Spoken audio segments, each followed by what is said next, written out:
안녕하세요, 여러분. 너의 이야기 채널에 오신 걸 환영합니다. 이 채널은 전 세계의 평범한 사람들이 한국에서 겪은 특별한 이야기들을 소개하며 때로는 눈물과 감동을, 때로는 놀라움과 희망을 선사하고 있습니다. 오늘은 특별히 한 외국인에게 찾아온 기적 같은 이야기를 들려드릴 텐데요. 오늘 이야기에 깊이 공감하시고 감동받으셨다면 구독과 좋아요, 댓글, 그리고 알림 설정까지 꼭 부탁드립니다. 저는 프랑스 파리에서 온 29살의 마리입니다. 제 인생은 몇 년 전까지만 해도 차갑고 어두운 터널 같았습니다. 파리의 번화한 거리 한가운데서도 저는 늘 혼자였습니다. 친구도 가족도 없었죠. 그저 무미건조한 일상 속에서 하루하루를 버텨내는 것이 전부였습니다. 사람들의 북적거림 속에서도 저는 마치 투명인간처럼 느껴졌어요. 아무도 저에게 관심을 주지 않았고 저 역시 아무에게도 마음을 열지 않았습니다. 외로움은 제 그림자처럼 따라다녔고 제 마음속에는 깊은 우울과 불안이 자리 잡고 있었습니다. 밤이 되면 더욱 심해지는 공허함에 잠 못 이루는 날이 많았고 아침이 오는 것이 두려웠습니다. 햇살이 창문을 비출 때마다 저는 오히려 더 깊은 절망감을 느꼈습니다. 세상은 밝게 빛나는데 제 안은 온통 어둠뿐이었으니까요. 도대체 무엇을 위해 살아가야 할지 아무런 의미도 찾을 수 없었습니다.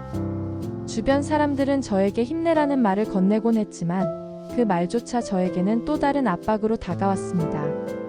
저는 그저 이 모든 것에서 벗어나고 싶다는 생각밖에 없었습니다. 그러던 어느 날 작은 사고가 저를 덮쳤습니다. 길을 걷다 넘어져 발목을 심하게 다치게 된 것이죠. 병원에 실려가는 길에 저는 묘한 안도감을 느꼈습니다. 어쩌면 이 사고가 제 삶의 마지막이 될지도 모른다는 생각마저 들었으니까요. 병원 침대에 누워 천장을 바라보는데 제 눈에는 아무것도 들어오지 않았습니다. 의사 선생님의 설명도 간호사들의 친절한 말도 모두 귓가를 스쳐 지나갈 뿐이었죠. 그저 빨리 이 고통스러운 현실에서 벗어나고 싶다는 생각만이 가득했습니다. 수술을 받고 회복실로 옮겨진 뒤에도 제 마음은 여전히 차가웠습니다. 통증보다 더 깊은 것은 영혼의 공허함이었습니다. 그때 제 옆 침대에 있던 한 할머니가 저에게 말을 건넸습니다. 그녀는 70대 중반쯤으로 보이는 동양인이었습니다. 서툰 영어였지만 그 할머니의 따뜻한 눈빛은 제 마음속 얼어붙었던 무언가를 조금이나마 녹여주는 듯 했습니다. 그녀는 제가 외로워 보인다고, 그리고 한국 드라마를 보면 마음이 따뜻해질 거라고 이야기했습니다. 처음에는 그저 한 노인의 의미 없는 말이라고 생각했습니다. 하지만 그녀의 눈빛에서 느껴지는 진심은 쉽게 무시할 수 없었습니다. 그녀는 저의 아픔을 알아주는 듯한 깊은 연민의 눈빛을 가지고 있었습니다. 그 순간 저는 처음으로 누군가에게서 인간적인 온기를 느꼈습니다. 할머니는 제게 휴대폰을 건네며 한국 드라마 한 편을 보여주셨습니다. 드라마의 제목은 디어 마이 프렌즈. 처음에는 전혀 관심이 없었지만 할머니의 간곡한 권유에 마지못해 보기 시작했습니다. 그런데 놀랍게도 드라마는 제 예상과는 달랐습니다. 드라마는 황혼 청춘들의 이야기를 담고 있었습니다. 그들의 삶에는 기쁨도 슬픔도 후회도, 그리고 서로를 향한 깊은 사랑도 담겨 있었습니다. 저는 드라마 속 인물들이 겪는 희로애락에 점점 빠져들었습니다. 그들의 웃음에는 저도 모르게 미소가 지어졌고 그들의 눈물에는 저도 모르게 눈물이 흘렀습니다. 특히 한 할머니가 젊은 시절의 상처를 극복하고 친구들과 함께 새로운 도전을 하는 모습은 제게 큰 감동을 주었습니다. 그들은 나이가 들었음에도 불구하고 여전히 삶에 대한 열정을 가지고 있었고 서로에게 깊은 유대감을 느끼며 함께 어려움을 헤쳐나갔습니다. 저는 드라마를 보면서 제가 얼마나 외로웠는지, 그리고 얼마나 사랑받고 싶었는지를 깨달았습니다. 드라마 속 인물들은 제게 마치 가족처럼 다가왔습니다. 그들의 이야기는 제게 마치 제 자신의 이야기처럼 느껴졌습니다. 이 드라마는 단순한 오락이 아니었습니다. 그것은 마치 저의 상처받은 영혼을 어루만져주는 따뜻한 손길과 같았습니다. 드라마 속 노년의 친구들이 서로를 걱정하고 응원하며 때로는 투닥거리면서도 결국은 서로를 지켜주는 모습은 제가 평생 경험해보지 못한 관계라는 것을 보여주었습니다. 저는 그들의 삶에서 진정한 행복과 의미를 발견했습니다. 드라마를 보는 동안 저는 잊고 지냈던 감정들을 다시 느낄 수 있었습니다.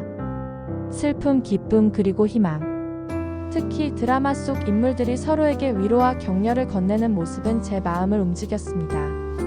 그들은 서로의 아픔을 공감하고 서로의 짐을 함께 나누며 서로에게 힘이 되어 주었습니다. 저는 그들의 관계 속에서 진정한 치유를 보았습니다. 그들이 서로를 보듬어주는 방식은 제가 그동안 갈구했던 따뜻한 위로와 같았습니다. 드라마 속에는 현실에서 흔히 겪을 수 있는 가족 간의 갈등, 친구와의 오해, 그리고 노년의 외로움 등이 고스란히 담겨 있었습니다.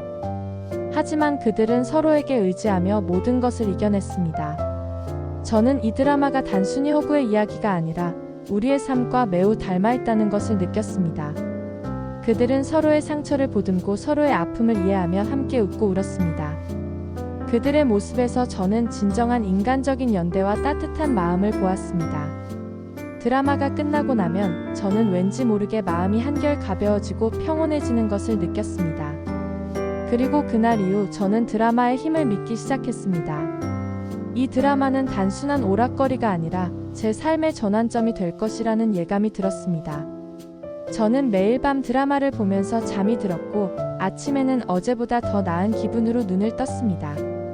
드라마 속 인물들의 삶은 제게 새로운 활력과 에너지를 불어넣어 주었습니다. 그들의 이야기는 제게 나도 저렇게 살아갈 수 있을 거야 라는 희망을 심어 주었습니다.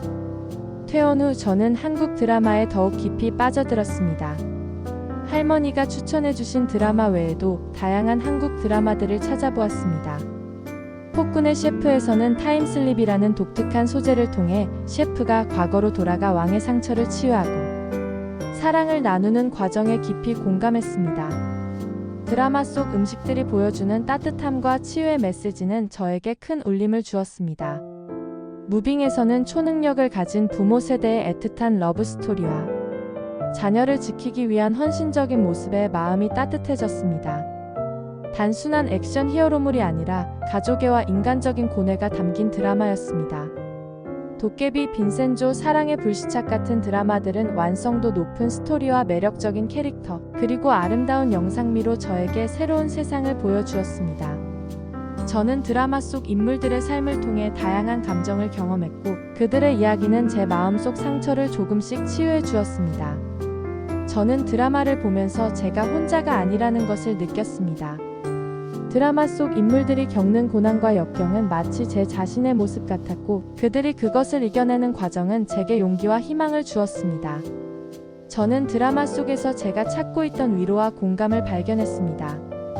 한국 드라마는 단순히 재미있는 이야기가 아니라 저에게 살아갈 힘을 주는 존재가 되었습니다. 저는 드라마를 통해 한국이라는 나라에 대한 관심이 커졌고 한국의 문화와 사람들에 대해 더 알고 싶다는 열망이 생겼습니다. 단순히 드라마 속 이야기뿐만 아니라 드라마를 통해 비춰지는 한국 사회의 모습, 사람들의 정서, 그리고 삶의 방식들이 저를 강하게 매료시켰습니다. 결국 저는 한국행 비행기에 몸을 실었습니다. 드라마 속에서 보았던 아름다운 나라, 따뜻한 사람들이 사는 곳으로 직접 가보고 싶다는 열망이 너무나 강렬했습니다. 한국에 도착했을 때 저는 두려움보다는 설렘이 더 컸습니다. 드라마에서 보았던 아름다운 풍경과 따뜻한 사람들을 직접 만나보고 싶었기 때문입니다. 그리고 한국에서의 삶은 제 기대 이상이었습니다. 제가 길을 잃었을 때 많은 사람들이 기꺼이 저를 도와주었습니다. 서툰 한국어에도 불구하고 그들은 인내심을 가지고 저의 말을 들어주었고 저를 친절하게 안내해 주었습니다. 특히 한 번은 길거리에서 지갑을 잃어버렸는데 경찰서에 신고하자마자 놀랍게도 몇 시간 만에 지갑을 되찾을 수 있었습니다. 지갑 속 현금과 카드까지 모두 그대로였습니다. 여러분이라면 이런 경험을 믿으시겠습니까? 저는 너무나 놀라서 경찰관분께 연신 감사하다는 말을 반복했습니다. 경찰관분은 오히려 당연한 일이라며 저를 안심시켜 주셨습니다. 이런 정직함과 친절함은 제가 파리에서는 경험해보지 못한 것이었습니다. 한국인들의 사건 대처 능력은 정말 놀라웠습니다. 모든 과정이 신속하고 정확하게 진행되었고 저는 그들의 전문성과 책임감에 깊은 인상을 받았습니다. 또 한 번은 지하철에서 휴대폰을 떨어뜨렸는데 다음 역에서 내리자마자 역무원분이 제 휴대폰을 찾아 저에게 건네주셨습니다. 한국 사회의 시스템과 시민들의 의식이 얼마나 잘 정돈되어 있는지를 다시 한번 느끼게 해주었습니다. 저는 한국에서 살면서 제가 얼마나 운이 좋은 사람인지 깨달았습니다.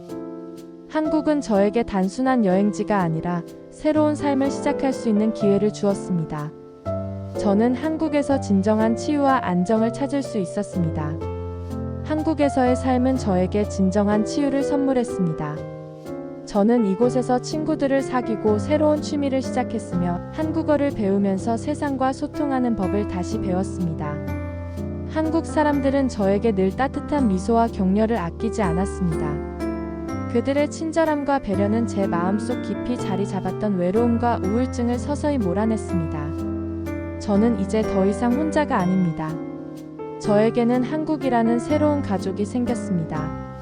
저는 한국의 길거리에서 우연히 만난 사람들과도 자연스럽게 대화를 나누고 카페에서 혼자 시간을 보낼 때에도 더 이상 외롭지 않았습니다. 저는 한국에서 요리 클래스에 참여하여 한국 음식을 배우기도 했고 주말에는 친구들과 함께 등산을 하며 자연의 아름다움을 만끽했습니다.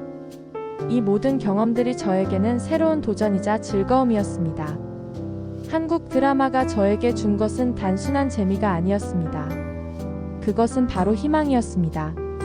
저는 한국 드라마를 통해 삶의 아름다움을 다시금 깨달았고 한국 사람들을 통해 진정한 사랑과 우정을 경험했습니다. 이제 저는 더 이상 어두운 터널 속에 갇혀있지 않습니다. 저는 빛을 향해 나아가고 있습니다. 그리고 이 모든 것이 한국 드라마와 한국 사람들 덕분입니다. 여러분 혹시 삶이 힘들고 외롭다면 한국 드라마를 한번 시청해보세요. 그 속에서 여러분도 저처럼 새로운 희망을 찾을 수 있을지도 모릅니다. 단 한 편의 드라마가 여러분의 삶을 완전히 바꿀 수도 있습니다. 그리고 만약 기회가 된다면 한국에 직접 방문하여 이 따뜻한 나라의 매력을 직접 느껴보시길 강력히 추천합니다. 감사합니다. 네, 오늘은 프랑스에서 온 마리 씨의 감동적인 이야기를 들어보았습니다. 한 편의 드라마가 한 사람의 인생을 바꿀 수 있다는 것, 그리고 그 드라마가 한국에서 만들어졌다는 사실이 정말 놀랍지 않나요? 마리 씨가 한국에서 찾은 것은 단순한 안정감만이 아니었습니다. 그것은 바로 삶을 살아갈 용기, 그리고 따뜻한 사람들과의 진정한 유대감이었습니다. 한국 드라마는 단순히 오락을 넘어 전 세계 외로운 이들에게 치유와 희망의 메시지를 전달하고 있습니다. 여러분의 삶에도 드라마 같은 기적이 찾아오기를 바라며 저희는 다음 주에도 더욱 감동적인 이야기로 찾아오겠습니다. 오늘 이야기에 깊이 공감하셨다면 저희 채널 구독과 좋아요, 알림 설정 잊지 마세요. 시청해주셔서 감사합니다.